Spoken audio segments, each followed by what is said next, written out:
Salutations tête de nage, je suis le chef et bienvenue dans cette petite review mensuelle du manga Dragon Ball Super.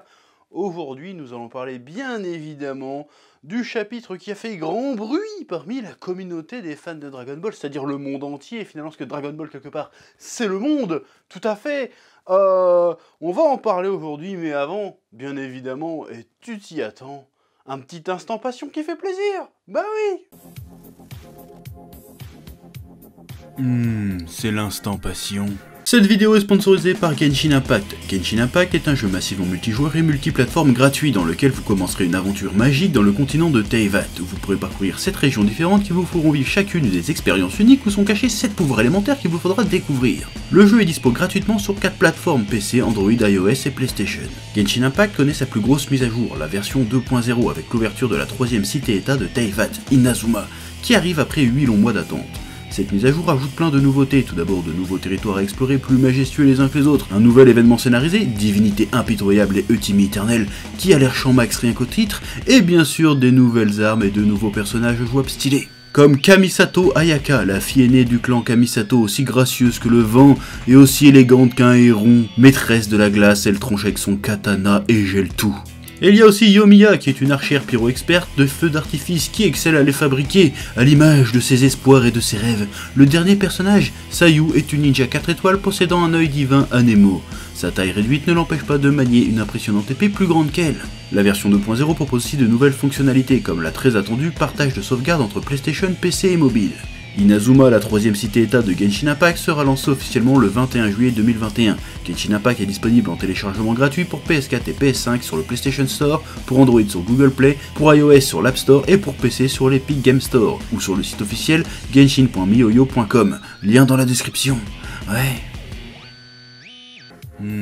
C'était l'instant passion. Ouais. Bon, après cette petite réclame, j'ai envie de te dire, revenons au sujet, le chapitre du mois de Dragon Ball Super. Sauf qu'avant, je vais faire un petit aparté sur le chapitre 73, parce que oui, beaucoup m'ont fait la réflexion, « Ouais chef, t'as pas sorti de review du chapitre 73 c'est honteux, qu'est-ce que tu fous, que fait la passion ?» La passion était en vacances en fait. Moi, fin juin, j'étais en vacances, surtout que j'ai fait une vidéo un jour avant de partir en vacances en disant « Les mecs, je pars en vacances !» Donc à un moment donné, j'ai dit sur tous mes réseaux sociaux, à un moment donné, il faut te tenir au courant. Donc viens pas me reprocher de pas faire une review de DBS. Tu crois que je vais sortir de mes vacances pour ça, moi? T'as cru ça, toi? Mais non, clairement pas. Donc tout ce que j'ai à dire sur le chapitre 73 de DBS, que je n'ai pas relu depuis, parce que l'oseillerie est totale. J'ai quand même fait un petit effort pour me souvenir de ce qui se passait. Le problème qu'on a, c'est que l'ultra instinct, comme je le dis, comme je le présage depuis plus d'1 an, plusieurs années même, l'ultra instinct est une impasse. C'est une impasse, Ultra Instinct, parce que soit t'inventes soit la technique, parce que la technique est trop cheatée. Une fois qu'elle est maîtrisée, en fait, tu deviens plus ou moins invincible. Parce que le principe de base, c'est que tu peux esquiver instinctivement toutes les attaques. Et en plus, ta puissance est décuplée parce que tu l'utilises aussi instinctivement. Donc tu n'as plus de barrière psychologique, quoi que ce soit, c'est ton corps qui réagit tout seul, plus ou moins c'est ça. Donc tu atteins un niveau vraiment plus que divin. Que même les dieux n'arrivent pas à atteindre. Voilà, il atteint plus ou moins le nirvana, je sais pas trop comment ça se passe dans le délire, mais bref. Et là, dans le chapitre 73, on me dit que oui, alors il peut tout esquiver, sauf les trucs qu'il voit pas venir. Je dis d'accord. Donc, il peut tout esquiver sans même voir arriver les trucs, mais s'il les voit pas venir, il peut pas les esquiver, et il peut quand même être surpris. Donc au bout d'un moment, le truc est tellement cheaté que pour qu'il soit décheaté, il faut lui inventer des points faibles qui n'ont aucun sens avec la prémisse de base, si tu veux. C'est comme si je te disais, ouais, en fait, moi, je suis pare-balles, mais si tu me tires dessus pendant que je l'ai pas sur moi, en fait, je suis battable. Que j'ai pas mon gilet pare-balles sur moi, je suis battable. Ce qui est débile, on est bien d'accord. Tu vois ce que je veux dire? Bon, mon exemple était tout pourri, mais t'as compris ce que je voulais dire. Ça n'a aucun sens. C'est comme si... non, j'allais faire une comparaison avec le Covid, genre... c'est comme si, en fait... je suis vacciné, mais je peux quand même le choper, tu vois ce que je veux dire? Oh putain, là, ça va partir en polémique. Je suis pas anti-vax ou quoi que ce soit, mais je trouvais que c'était marrant. Je veux dire, c'est le même niveau de débilité, si tu veux. C'est le truc, oui, je peux tout esquiver, sauf les trucs que je vois pas venir. Ça n'a aucun sens. Donc, bref, la défaite de Goku, même si elle était prévisible, la justification m'a semblé un petit peu bidon, c'est tout, voilà. Donc maintenant, je vais attaquer le 74. Bon, Chapitre 74, Vegeta rejoint The Battle, comme on dirait dans Smash Bros ou un truc comme ça. Vegeta va affronter Granola. Bon, déjà, première chose, je continue de penser que le format mensuel ne va pas du tout avec DBS. Je suis désolé, quand t'attends un chapitre pendant un mois et que tu le lis en 5 minutes, parce que c'est que de la bagarre, franchement je l'ai lu en 5 minutes, ça n'est pas grand intérêt, il se passe pas grand chose, l'intrigue n'a pas avancé d'un iota en fait, du coup on se fait chier, du coup c'est frustrant de lire DBS sous ce format là.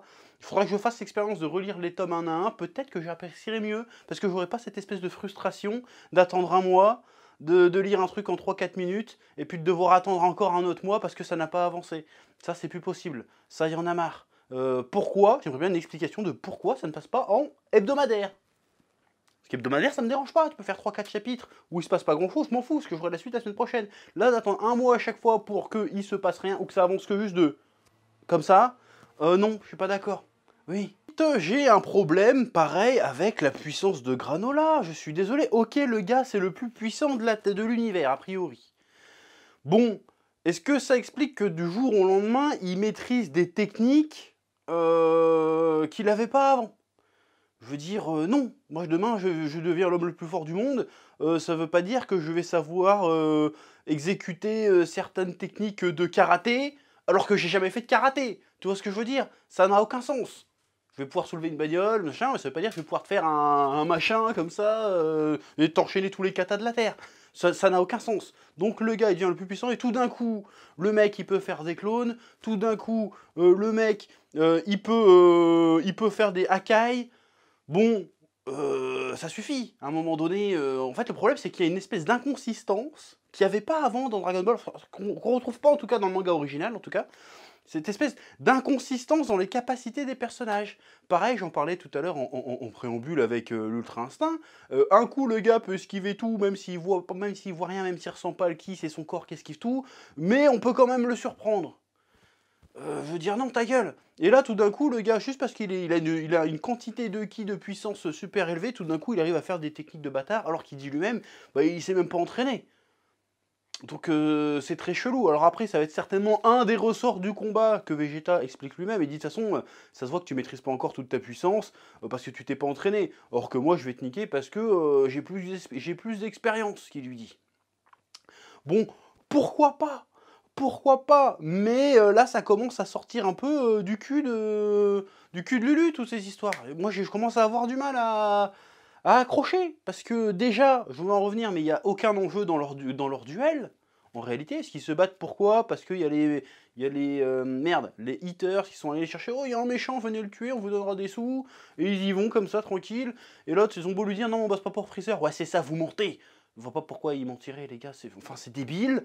La raison du combat est bidon déjà de base, et ce qui s'y passe en plus n'a pas grand sens en réalité. Alors sur le papier, je veux bien, le côté Vegeta a plus d'expérience, donc il va trouver un moyen, par son expérience, par sa malice, d'outrepasser la puissance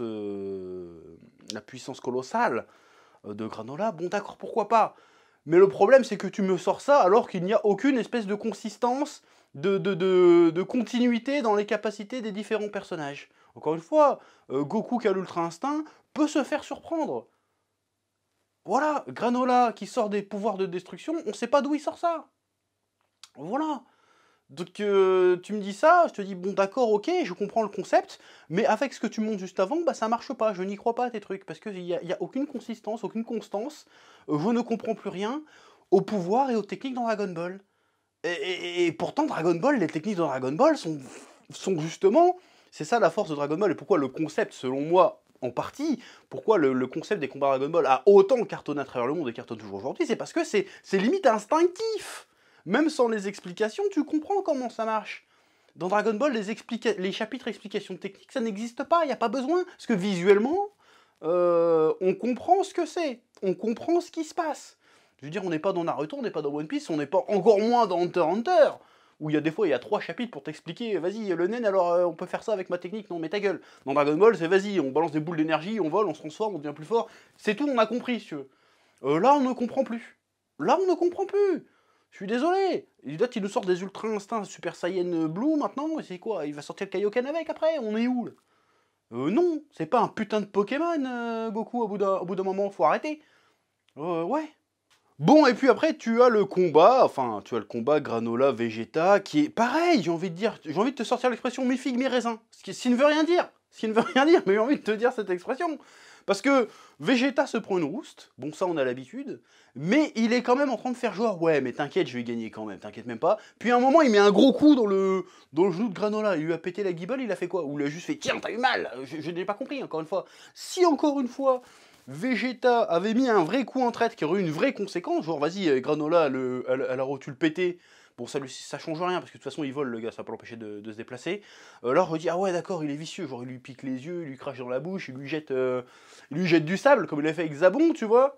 J'aurais dit oui, mais là non, ça a pas l'air d'être ça. Donc voilà. Donc Vegeta se retrouve acculé. Il se met à cracher du sang et tout, c'est très violent. Ça fait longtemps qu'on n'a pas eu autant de violence d'ailleurs. Enfin, c'est pas énorme, mais un gros vomi de sang dégueulasse sur le bras de Granola. Ça fait longtemps qu'on n'a pas eu une violence aussi graphique. Et puis il fait, oh là là. Et là, c'est plutôt intéressant, je l'avoue, mais dans le contexte, c'est pourri. Vegeta fait, oh là là. Ah, ça fait du bien, je reviens un peu à mes racines, je peux enfin me battre sans m'inquiéter pour la Terre ou d'avoir des gens à sauver. Je peux juste m'immerger pleinement dans la bataille et devenir juste ce bon vieux Saiyan vénère que j'étais avant. Habité par la rage et l'envie de combattre et la soif du combat. J'ai envie de dire oui, ok, pourquoi pas un retour aux sources de Vegeta why not?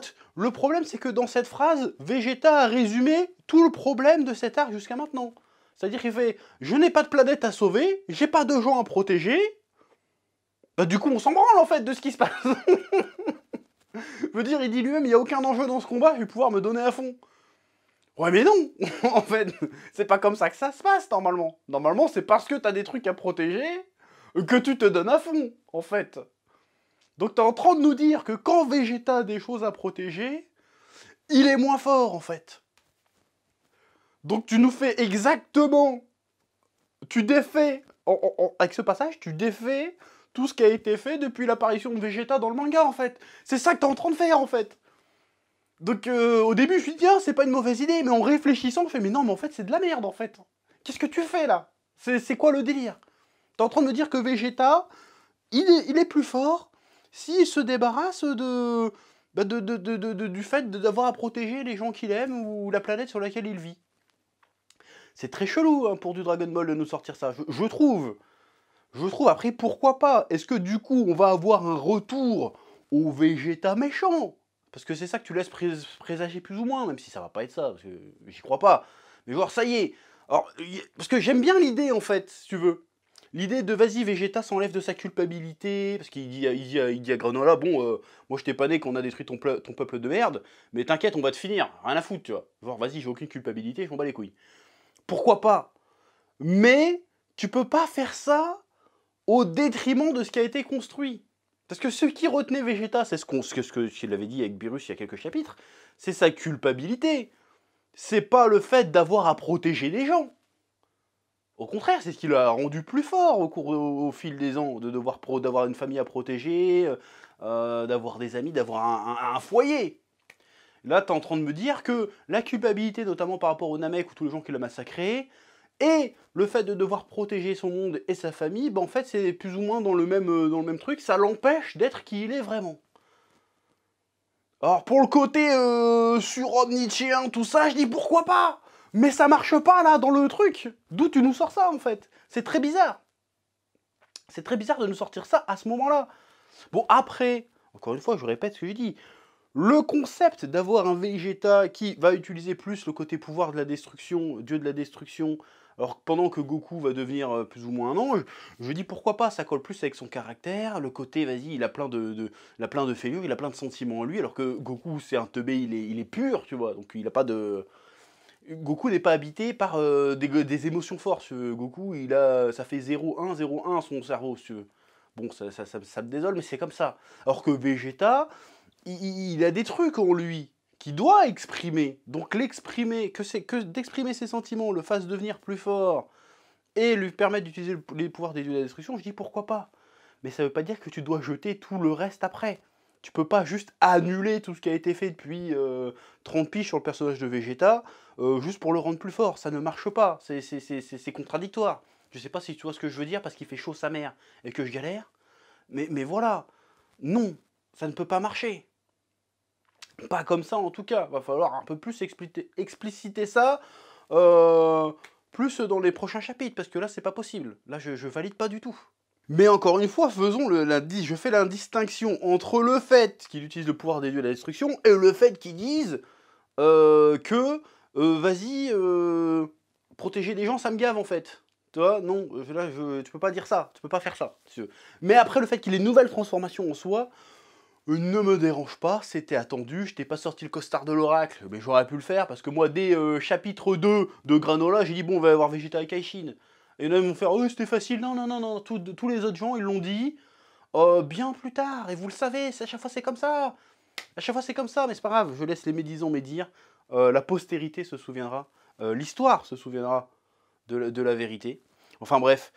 Donc pour cette nouvelle transformation, alors j'ai vu beaucoup de gens gueuler parce que le design, bon le design t'en penses ce que tu veux, chacun son goût, chacun ses goûts. Moi par exemple, je me suis jamais caché, j'ai toujours trouvé le look du Super Saiyan 4 totalement ridicule. Voilà. Esthétiquement, je ne m'y retrouve pas, je trouve pas ça très stylé. Voilà, c'est juste Goku avec un poitrail de gorille. Alors, le concept derrière est intéressant, encore une fois, hein, le côté, vas-y, gorille, Saiyan, tout ça, d'accord, ok. Mais visuellement, j'ai toujours trouvé ça un petit peu ridicule.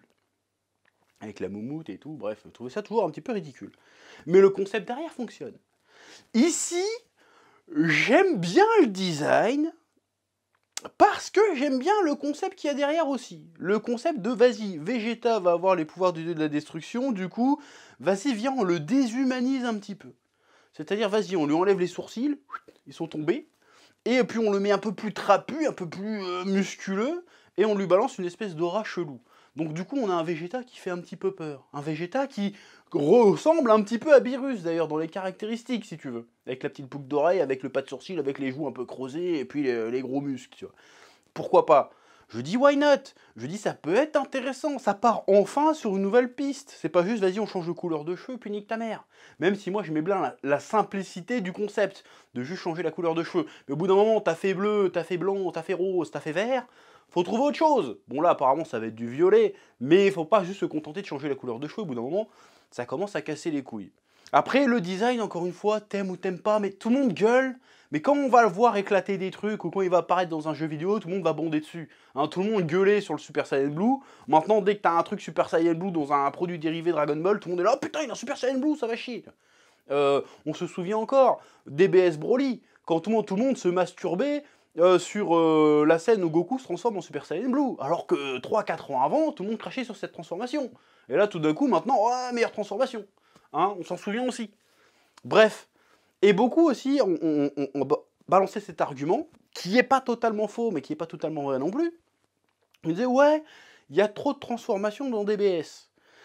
J'ai envie de te dire, oui, mais ça dépend, tu parles de DBS l'animé, ou tu parles de DBS le manga? Parce qu'il me semble que dans DBS le manga, il y a beaucoup moins de transformations, il y a beaucoup moins de nouvelles transformations. Parce que Goku, déjà le Goku Blue Kaioken n'existe pas dans le manga, déjà et d'une.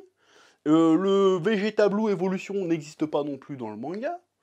Et de deux, et même les transformations de Trunks, Ikari, tout ça, il n'y a pas eu dans le manga. Donc dans le manga, finalement, à part les Super Saiyan Blue et l'Ultra Instinct, il n'y a pas eu tant que ça de transformations nouvelles, en réalité. Donc si je compte bien, a priori, ce ne serait que la 4e transformation, si on compte pas le Ultra Instinct intermédiaire et tout le tout team, bien sûr. Donc moi, ça me choque pas plus que ça qu'ils sortent une nouvelle transformation. Après, c'est vrai que reposer tout à chaque fois sur des transformations, c'est un petit peu relou. Mais là, au moins, il y a une tentative de faire une transformation qui a un minimum de sens pour le personnage de Vegeta. Même si tout ce qu'ils font autour, notamment dans ce dialogue, qui aurait pu être stylé, mais qui, quand tu réfléchis, est complètement con, qui gâche un peu le délire. Donc d'un côté, tu fais une bonne idée, et puis, encore une fois, l'exécution est chelou. Voilà, sans compter que le combat Granola-Vegeta, encore une fois, comme le dit Vegeta, il n'y a rien à protéger, il n'y a absolument pas d'enjeu. J'en ai rien à péter de la gueule à Granola, en réalité. Donc je m'en branle, en fait, de ce qui se passe. Ça ne m'émoustille pas. Je suis là, je lis le truc, hein. Je vois le truc, oh, une transformation, je fais oh, ça m'a fait lever les sourcils, parce que justement il n'y a plus de sourcils, il y avait oh, c'est tout. Où est le frisson? Où est la passion Dragon Ball Super? C'est ça que je veux voir, parce que là pour l'instant on a un combat qui ne sert à rien. On s'en bat les couilles en fait. Admettons même que Vegeta, là, au prochain chapitre, ou 2 ou 3 prochains chapitres, il gagne. Bon, et alors? Il a gagné, il a battu Granola, bon, bah super. C'est quoi l'histoire après? Et admettons même que Vegeta ne gagne pas face à Granola, bon, et alors après? Qu'est-ce qui va se passer après? Eh ben, j'en ai rien à foutre de ce qui va se passer après. Je suis curieux, mais pas plus que ça. Parce qu'à un moment donné, il n'y a pas de méchant, il n'y a pas de gentil, qu'est-ce qui se passe? Admettons que Granola se prenne une branlée, il reste qui à battre après? Ils vont se battre contre les haters, qu'est-ce qui se passe? Je ne comprends pas. Après, on va peut-être être surpris, on sait jamais. Mais pour l'instant, bah, on se fait chier avec cet arc. Hein. Je suis désolé. Hein. Ils ont essayé de nous mettre des nouvelles Dragon Ball. Je fais, ah, pourquoi pas. J'essaye d'être positif. Hein. Ouais, une nouvelle transformation, bon, bah pourquoi pas. Sauf que juste avant, tu balances un dialogue, tu fais, mais qu'est-ce que tu racontes? Donc voilà, donc ce chapitre 74. Voilà, j'ai pas envie de dire que ça commence à puer la merde, mais en tout cas, ça sent pas la rose, hein, j'ai envie de te dire. Ouais, je suis fort en métaphore, je sais pas si t'as remarqué. Donc voilà, pour l'instant, ce chapitre, voilà, une nouvelle transformation, bon, ok, et alors? Ok, et alors? Ou qu'est-ce qu'ils vont faire avec ça? Ou ce qu'ils essayent de nous emmener? Je ne sais pas, parce qu'encore une fois, il n'y a aucune constance dans l'espèce de, dans les pouvoirs de Granola, en fait, et même dans tous les, dans les pouvoirs dans Dragon Ball maintenant, même dans les échelles de puissance, même quand ils se battent, t'as l'impression, putain, ils ont l'air d'être moins forts que Goku Freezer, j'ai envie de te dire. Voilà, il y a un problème d'échelle, faut arrêter de se battre dans des ruisseaux, là, maintenant, et les mecs, c'est des demi-dieux, battez-vous dans l'espace, faites exploser des lunes, faites exploser des planètes, faites trembler l'espace-temps, faites quelque chose, faites-nous rêver, bordel. Là, t'as l'impression que les gars, ils sont de plus en plus forts, mais ils se battent toujours pareil, c'est relou. Donc voilà, bref, c'est tout ce que j'ai qu'à dire sur ce chapitre. Voilà, sur ce, comme d'habitude, commentaire, pouce bleu, abonnement, et puis je te dis au mois prochain, si j'ai pas la flemme, pour parler du prochain chapitre. Et puis c'est tout. Allez, que la passion te guide, oui. Eh oh, tu vas pas te barrer comme ça, hein? Tu vas laisser un pouce bleu? Un petit pouce bleu, hein? Puis tu regardes aussi les autres vidéos? Parce que voilà, tu t'abonnes? Ouais?